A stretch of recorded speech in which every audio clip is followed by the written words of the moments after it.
జిల్లా కమిటీ సమావేశం ఈరోజు పీడిఎస్ జిల్లా ఆఫీసులో జరుగుతూ ఉంది. ఈ సందర్భంగా జరిగినటువంటి ప్రెస్ మీట్లో మేమందరం కూడా పాల్గొంటా ఉన్నాం. ముఖ్యంగా ప్రగతిశీల ప్రజాస్వామ్య విద్యార్థి సంఘం పీడిఎస్యు ఈరోజు దేశం నడిబొడ్డులో కాక్రోచ్ జనతా పార్టీ ఆధ్వర్యంలో ధర్మేంద్ర ప్రధాన్ ఎవరైతే కేంద్ర విద్యాశాఖ మంత్రి ఉండో ఆయన రాజీనామా చేయాలని, నిరుద్యోగ సమస్యను పరిష్కరించాలని, అదేవిధంగా నీట్ పేపర్లో జరిగిన అవకతవకలకి కేంద్ర ప్రభుత్వం బాధ్యత వహించాలని చెప్పేసి గత 6 రోజులుగా ఢిల్లీ నడిబొడ్డు మీద ఈరోజు చాలా పెద్ద ఎత్తున ఆందోళన కొనసాగుతూ ఉన్నది.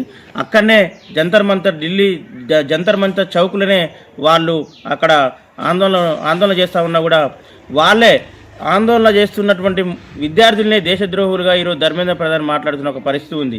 ఒకవైపు నీ బాధ్యత నువ్వు నిర్వహించలేక రాజీనామా చేయమని చెప్పేసి అడిగితే దేశ విద్యార్థులే దేశద్రోహులు అని చెప్పేసి మాట్లాడుతున్న ఒక పరిస్థితి ఈరోజు దేశంలో నెలకొని ఉంది.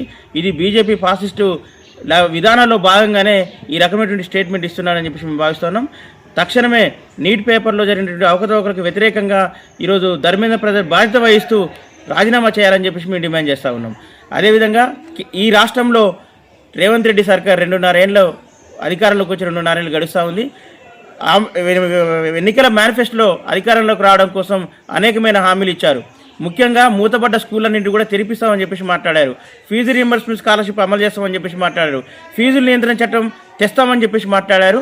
కానీ ఇప్పటి వరకు కూడా ఆ రకమైనటువంటి చర్యలు తీసుకుపోగా ఈ మధ్యనే బెంగళూరులో ముఖ్యమంత్రి మాట్లాడుతూ 23,000 పాఠశాలని మొత్తం కూడా మూసివేస్తామని చెప్పేసి మాట్లాడిండు.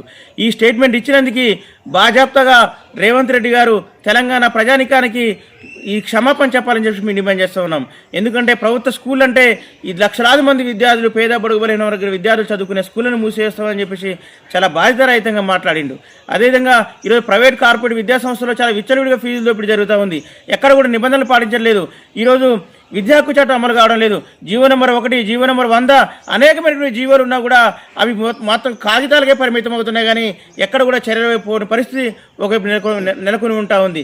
ప్రభుత్వ స్కూళ్ళు, కాలేజీలు, యూనివర్సిటీలు కూడా మూసివేతకు గురవుతూ ఉంటే ఈ స్థానంలో ప్రైవేట్ కార్పొరేట్ విద్యా సంస్థలు విచ్చలవిడిగా వచ్చి ఈరోజు పేద బడుగు బలైన వర్గాల విద్యార్థుల్ని మొత్తం కూడా ఫీజులు దోపిడీ చేస్తూ ఉన్నాయి. కాబట్టి తక్షణమే ముఖ్యమంత్రి గారు మీరు స్పందించి విద్యారంగాన్ని బాగు చేయాలని చెప్పి మేము డిమాండ్ చేస్తూ ఉన్నాం.